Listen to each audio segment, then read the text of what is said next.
Poa, mambo vipi? Poa. Sima kabisa. Unaitwa nani? Shenu. Shenu. Unaishi maeneo gani? Siishi mbali na maeneo haya, naishi tu hapo bondeni. Hapo chini hapo.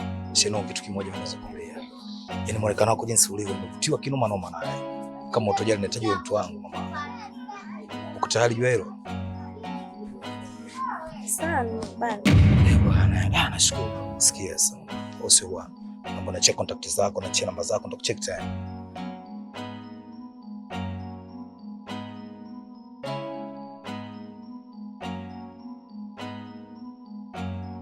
Sasa, nilikuwa naomba nisaidie pesa ya kula. Nikusaidie? Ya kula. Pesa ya kula. Pesa ya kula leo hii. Yaani leo tukutane tu form noyo unaambia eti mimi bwana sijala naomba hela ya kula sio vipi. Kwa nyuma ulikuwa unakula vipi? Sasa hapo kuna ubaya gani jamani tena ukinipa pesa ya kula naenda kulipia vikoba maana nina madeni. Wewe unaongea nini? Yaani leo tu namba zako za simu mtoto nimekuelewa sio na hivi namba hela ya kula. Asikia ngombe mimi sio mwanaume hivyo umesikia? Tafuta shamba nyingine sio mimi.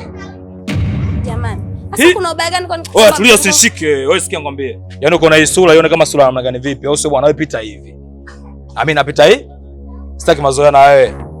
Vipi mshamba nini rafiki yangu? Wewe sikia ngombe. Yaani uko na hii sura ione kama sura babako. Kaa mbali.